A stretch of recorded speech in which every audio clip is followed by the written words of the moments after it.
नमस्कार साथियों, स्वागत है आप सभी का संस्कृति पीसीएस के यूट्यूब चैनल पर। दोस्तों, हम लोग जुड़ चुके हैं अपने बिहार स्पेशल की कक्षा में और पॉलिटी का हम रिवीजन कर रहे थे। आज क्लास नंबर 2 है, तो बहुत अच्छे तरीके से हम एक-एक करके रिवीजन करेंगे हर एक प्रश्न को, जो आपके पॉलिटी सेगमेंट में आपको देखने को मिलेंगे। चलिए आइए स्टार्ट करते हैं हम अपने सेशन को और पहले नंबर के क्वेश्चन पर चलते हैं। पहला क्वेश्चन कह रहा है कि बौद्ध काल में गाँव के मुखिया को किस नाम से जाना जाता था?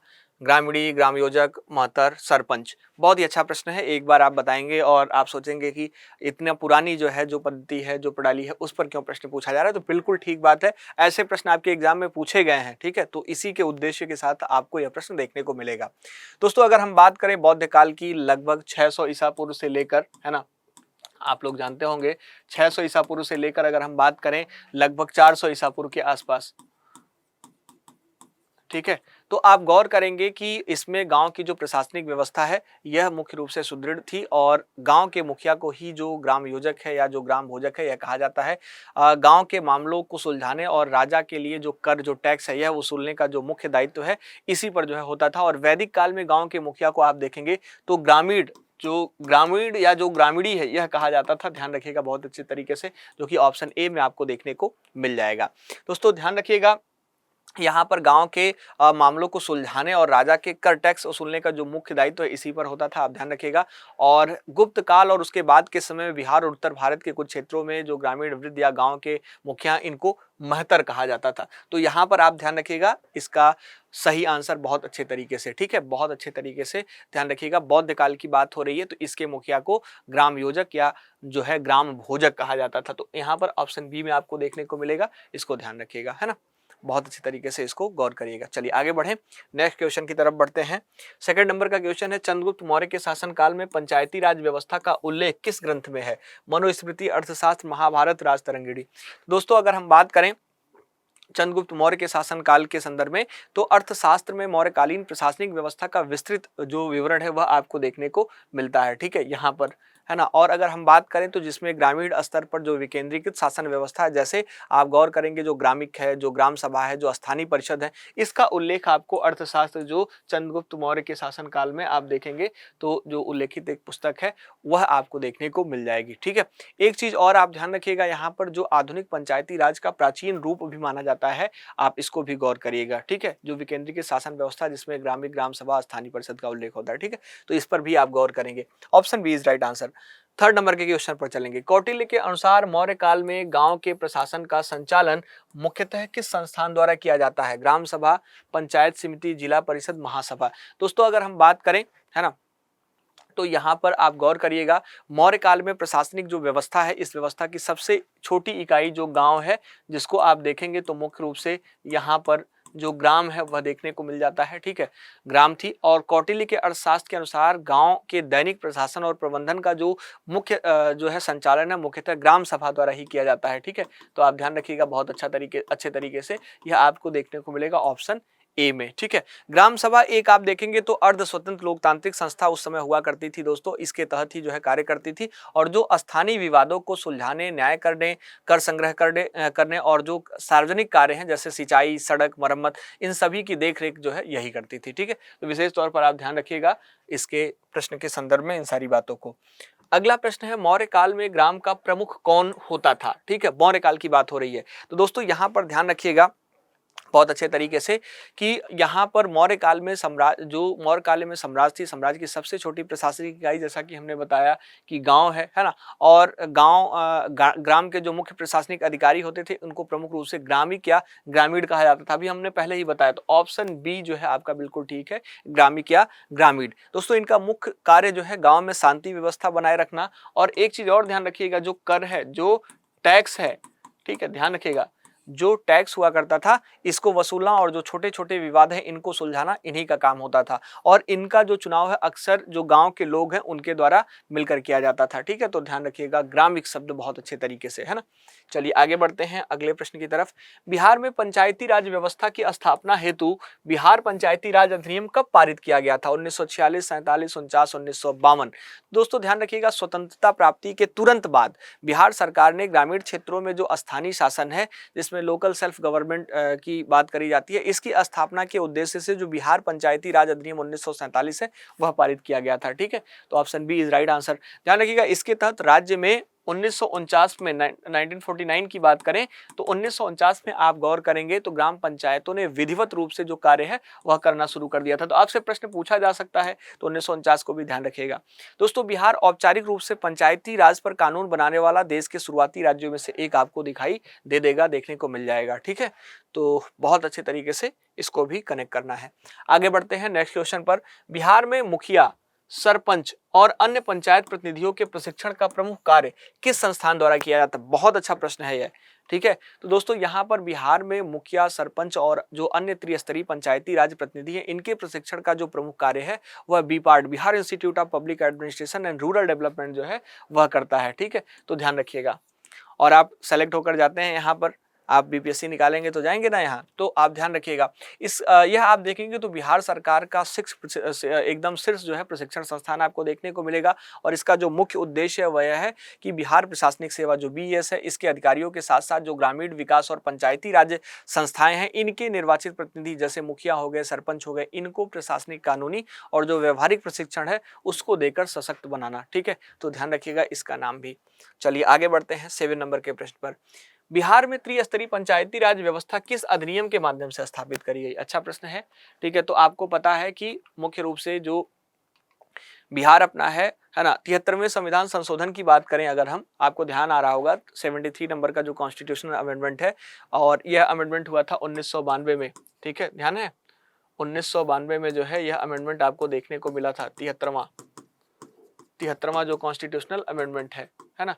तो अगर हम बात करें, आप ध्यान रखिएगा, 73वें संविधान संशोधन अधिनियम 1952 द्वारा पंचायती राज्य को आप देखेंगे तो संवैधानिक दर्जा मिलने के बाद बिहार सरकार ने राज्य में जो त्रिस्तरीय पंचायती राज व्यवस्था है, ग्राम स्तर पर ग्राम, ठीक है, ग्राम स्तर पर आप देखेंगे तो ग्राम पंचायत है ना, आप जानते होंगे बहुत अच्छे तरीके से इसको, है ना। इसके अलावा प्रखंड स्तर पर पंचायत समिति, प्रखंड स्तर पर पंचायत समिति, ठीक है, जानते होंगे बहुत अच्छे तरीके से। और जिला स्तर पर जो जिला परिषद है, जिला स्तर पर जो जिला परिषद है, ठीक है, तो ध्यान रखिएगा बहुत अच्छे तरीके से इसको, यह आपको देखने को मिल जाता है जिला परिषद। ठीक है, तो इस पर आप गौर करेंगे। इसको जो है पूर्णतः कानून और संवैधानिक रूप देने के लिए बिहार पंचायत राज अधिनियम जो 1993 है वह पारित किया गया था। ठीक है, 993।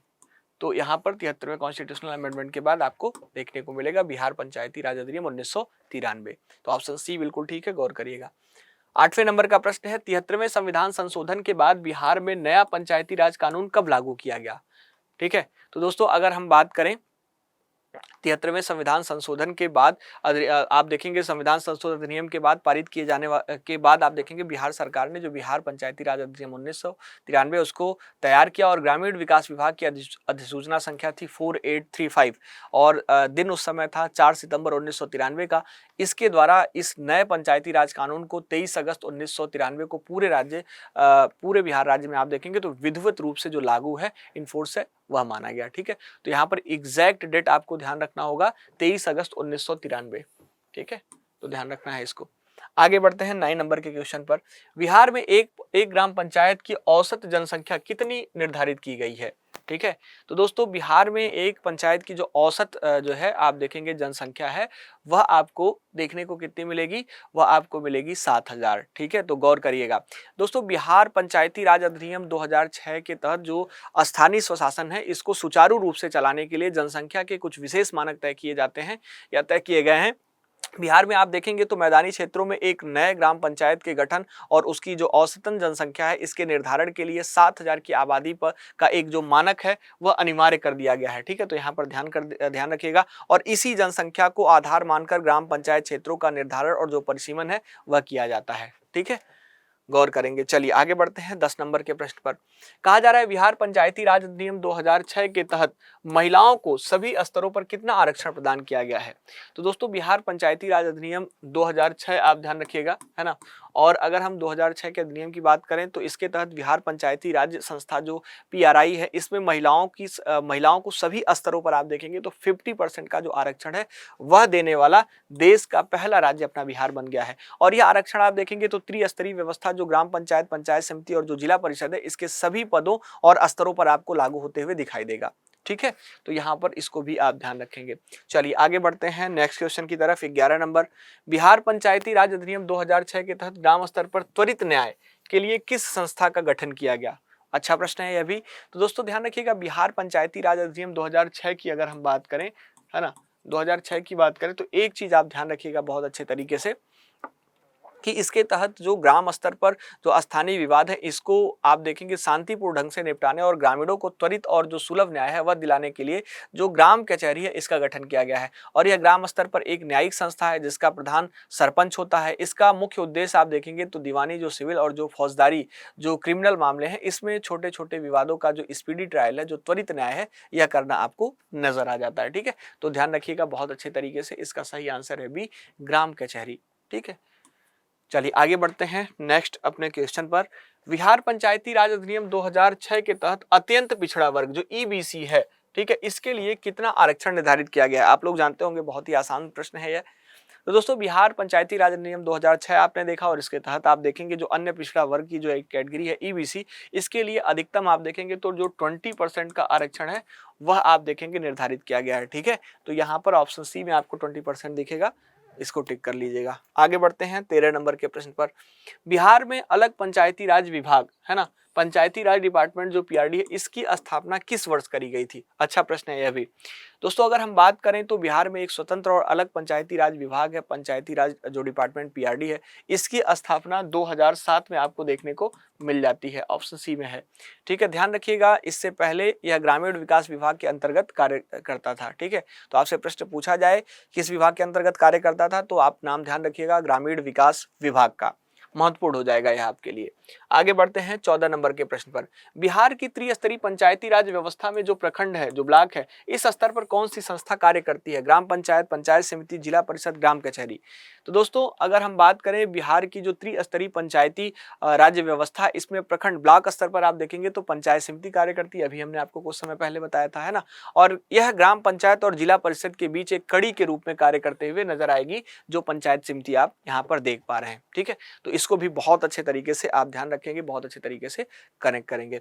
आइए आगे बढ़ते हैं और अपने अगले प्रश्न पर चलते हैं 15 नंबर के। बिहार में ग्राम पंचायत स्तर पर विभिन्न कार्यों के संचालन हेतु कुल कितना अस्थायी समिति गठित करी जाती है, ठीक है, की जाती है, यह बताएंगे आप लोग।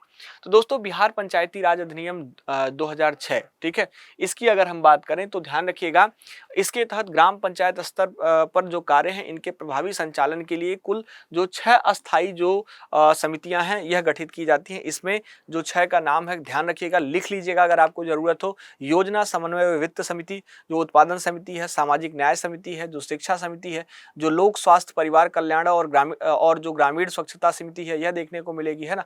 और इसके अलावा आप देखेंगे तो जो लोक निर्माण समिति है वह आपको देखने को मिल जाएगी। ठीक है, तो गौर करिएगा, एक बार फिर से मैं नाम बोल दे रहा हूं, उसको ध्यान रखिएगा।